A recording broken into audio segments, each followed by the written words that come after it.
Olá, estudantes da segunda série! Nesse vídeo vamos falar sobre carta. Objetivos: ler e interpretar trechos de uma carta, localizar informações explícitas no texto e inferir informações implícitas, reconhecer os elementos de composição e características de uma carta. Com certeza você já enviou uma carta, não é mesmo? Se você não enviou, deve ter recebido uma carta. A carta é uma composição epistolar bastante antiga, muito difundida em todos os segmentos, seja ele familiar, seja ele comercial, seja qual for o segmento, eles utilizam a carta. Eu te pergunto, quando queremos nos comunicar com pessoas próximas a nós, usamos quais meios? Atualmente, além da carta, o que mais usamos? Usamos as redes sociais, usamos os aplicativos de mensagem, né? Dentre todos que a internet possui, a gente está muito acostumado com o e-mail também, que é a carta modernizada, digamos assim. E eu te pergunto, você já leu alguma carta famosa? Alguma carta interessante ou de amor? Sabia que existem obras literárias compostas a partir de cartas? Muitas cartas foram divulgadas a posteriori ou póstumamente e serviram de base para fazer obras literárias importantíssimas. Vamos conhecer mais sobre a carta. É um texto antigo, tem a função básica do quê? De conectar pessoas distantes, de comunicar. Viralizou-se, ou seja, transformou-se num e-mail ou em outras tantas formas de comunicação instantânea e continua a ser um dos textos mais fundamentais da humanidade. Te convido agora, nesse nosso estudo sobre a carta, a ler uma carta. Vamos lá? Senhora, aquele a quem chamaste Senhor aqui está, de peito magoado e cara triste, para vos dizer que Senhor ele não é, de nada, nem de ninguém. Bem o sabeis, por certo, que a única nobreza do plebeu está em não querer esconder sua condição, e esta nobreza tenho eu. Muito bem. Na atividade 1, eu tenho a seguinte proposta para você. Observe comigo.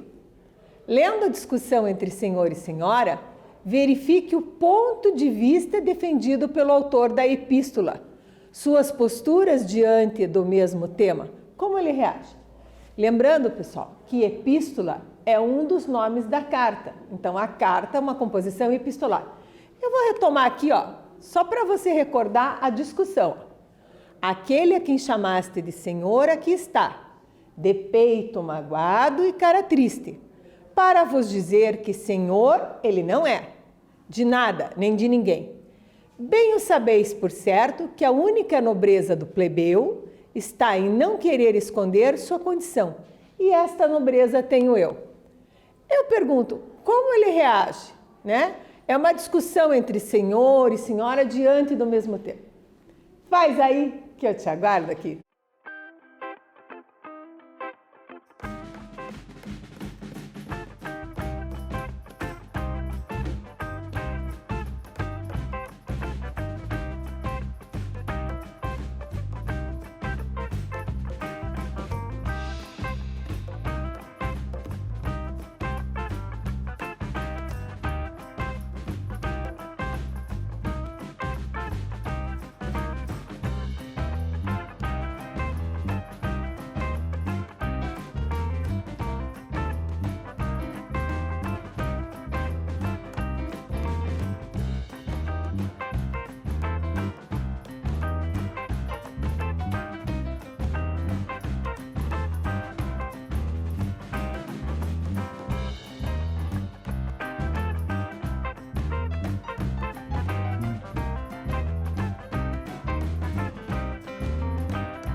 Te aguardava aqui, com certeza você já fez aí. Nosso estudo sobre carta, composição epistolar, eu te perguntei na atividade 1. Lendo a discussão, verifique o quê? Primeira coisa, o ponto de vista defendido pelo autor da epístola. Autor da epístola é o autor da carta. E suas posturas diante do mesmo tema, como ele reage? No nosso gabaritinho, o que eu tenho? Ele expressa insatisfação com certa ironia, mostra a exaltação dos sentimentos. Esse é o ponto de vista dele, expressando isso. Seguimos com o texto, acompanhe a leitura. Assim, se entre tantos senhores ricos e nobres, a quem chamáveis você escolhestes a mim para tratar de senhor, é bem de ver que só podereis ter encontrado essa senhoria nas rugas de minha testa e na prata de meus cabelos. Senhor de muitos anos, eis aí, o território onde eu mando, é no país do tempo que foi. Essa palavra, Senhor, no meio de uma frase, ergueu entre nós um muro frio e distante. Vi o muro e calei. Não é de muito, eu juro, que me acontece essa tristeza, mas também não era a vez primeira. Então, é do Rubem Braga, da Borboleta Amarela, né, que é referência do texto, e nós observamos algumas palavras, né? Por exemplo, a prata dos meus cabelos é o cinza, né? Então, nesse sentido, alusão ao cinza, ok? Epístola, carta, tem uma estrutura básica. Observe aqui no amiúde da tela a localização, né, o local e a data, então são colocados acima de qualquer informação. Vocativo. O vocativo você sabe, vem do latim vocare, que significa o quê? Um chamamento. Então, quando eu digo assim, o nome do destinatário aparece logo abaixo do local editado, é o vocativo. Pode ser substituído ou estar junto ao nome por expressões de saudações. Por exemplo, caro amigo, tia querida, prezado senhor, estimado, né? Caríssimo, dentre tantos outros. O corpo do texto, propriamente dito, conta com a introdução, desenvolvimento e conclusão do que se pretende informar. Então, geralmente, a cada parágrafo é um novo assunto, né? Existem cartas gigantescas com vários assuntos, então a cada novo parágrafo é um novo assunto que a pessoa geralmente coloca. A despedida. Então, dentro dessa estrutura básica, chegamos à despedida. A despedida pode ter o quê? Uma saudação. Que tipo de saudação do remetente? Um cunho mais formal ou informal, dependendo para quem é destinada a carta. Então, eu posso ter atenciosamente, beijos carinhosos e forte abraço. E, por fim, a assinatura. Para finalizar a carta, o remetente assina seu nome abaixo das saudações da despedida. Nas cartas pessoais, geralmente é escrito somente o primeiro nome. Então, você percebe aqui, ó, retomando, estrutura básica da epístola, da carta. Carta é muito cobrada em concurso, em vestibular, né? Então, você tem que perceber qual é a estrutura básica. Observe bem. Local e data, vocativo, corpo do texto, despedida e assinatura. Atividade 2. O texto lido apresenta as características de cartas estudadas. Explique o motivo. Faz aí, que eu te aguardo aqui.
Voltei! Conferi contigo a atividade.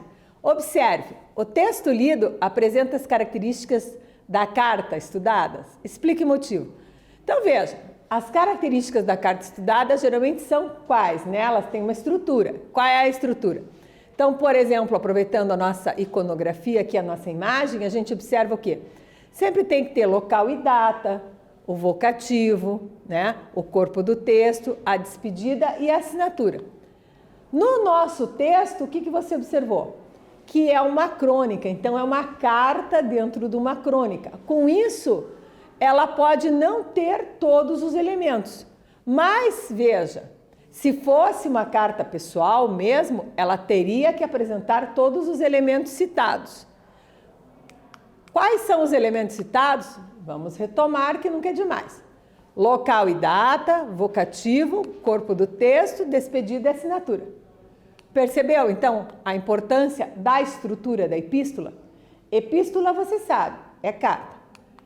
Seguimos agora com a atividade 3. Olha a proposta. O que pensa sobre a linguagem do texto lido? Será que é uma linguagem formal, informal, uma linguagem atual, contemporânea, mais antiga? É uma linguagem acessível? O que você achou? Você dominou bem o vocabulário? Faz aí que eu volto a seguir, conferir contigo.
Voltei, claro que voltei, conferir contigo.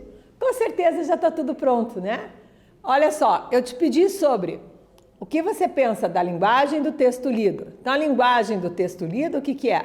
É uma linguagem cheia de lirismo, né? Ela tem ênfase nos sentimentos. Até porque a crônica, né, é do século passado, de 1990. E os verbos em segunda pessoa? O uso da segunda pessoa era muito característico nas cartas antigamente, ó. Voltando aqui no texto, a gente observa isso dos verbos. Assim, se entre tantos senhores ricos e nobres, a quem chamáveis, ó, segunda pessoa. Então, esse tipo de texto era muito comum nessa época. Você pode observar que as cartas de antigamente, elas tinham uma formalidade, né? Elas tinham esse jeito mais formal, até porque era uma correspondência que às vezes demorava dias para chegar. Atividade 4, claro. A escolha do tratamento que se queira atribuir a alguém geralmente considera o quê? As situações específicas de uso social. A violação desse princípio, então, qual princípio? Uso social, causou um mal-estar no autor da carta. Identifique na carta o trecho que descreve essa violação. Faz aí, que eu volto a seguir, conferir contigo.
Claro que eu sei que você está fazendo tudo direitinho, conferindo, né? Se aprimorando aí nos estudos, não é verdade?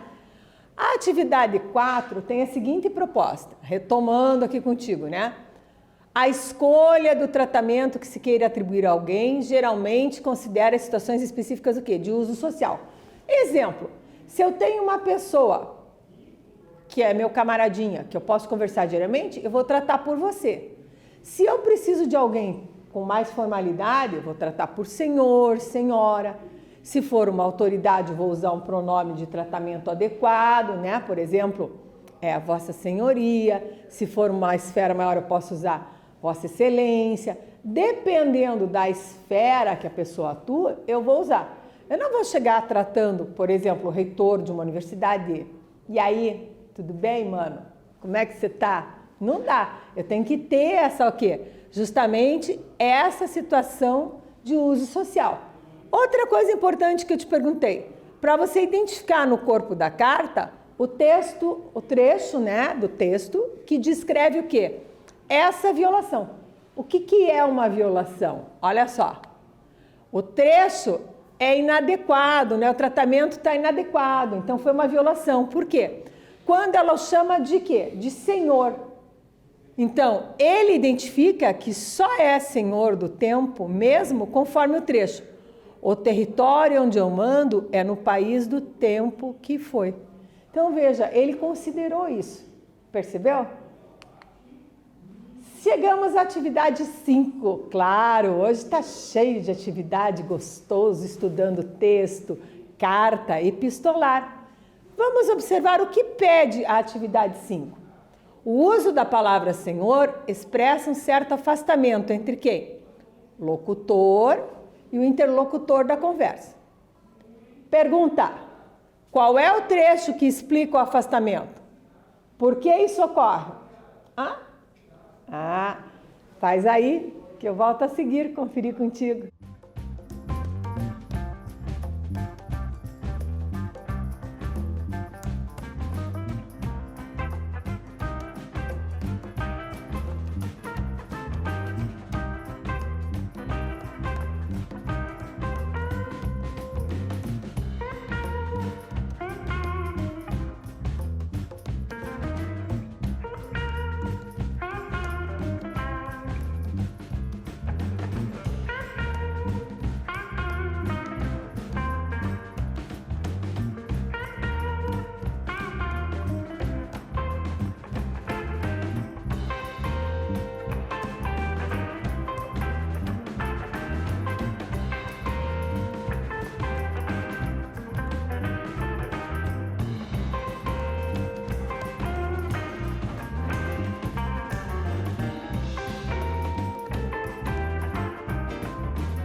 Voltei, claro que voltei. Conferi contigo o gabarito da questão. A atividade 5, né, questiona isso aqui, ó. Qual é o trecho que explicita o afastamento? Por que isso ocorre? O trecho que afirma isso, essa palavra, Senhor, no meio de uma frase, ergueu entre nós um muro frio e triste. Esse é o trecho, ó. Ele ficou ofendido, por quê? Por se dar conta da idade.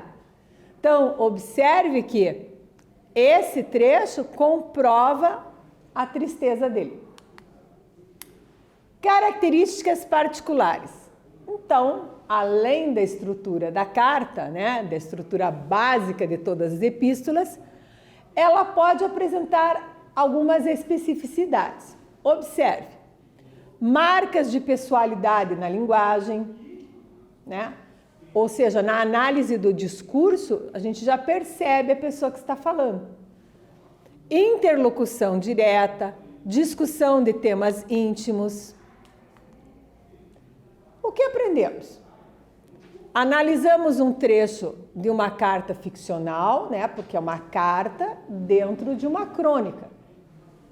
Localizamos informações implícitas, né, e explícitas num texto. E a carta pessoal, o que é? É uma composição epistolar e é uma correspondência entre pessoas, de caráter pessoal. Na maioria das vezes, motivada por experiências ou sentimentos vividos pelos indivíduos envolvidos. A carta, lembrando sempre para você, meu querido estudante, a carta segue uma estrutura padrão. Então, sempre que falarmos de carta, temos que perceber o quê? Que a carta tem local e data, vocativo, o corpo do texto propriamente dito, a despedida e a assinatura. Importante retomar sempre com você os elementos da carta. Neste vídeo, falamos sobre carta. Espero que você tenha gostado e até breve.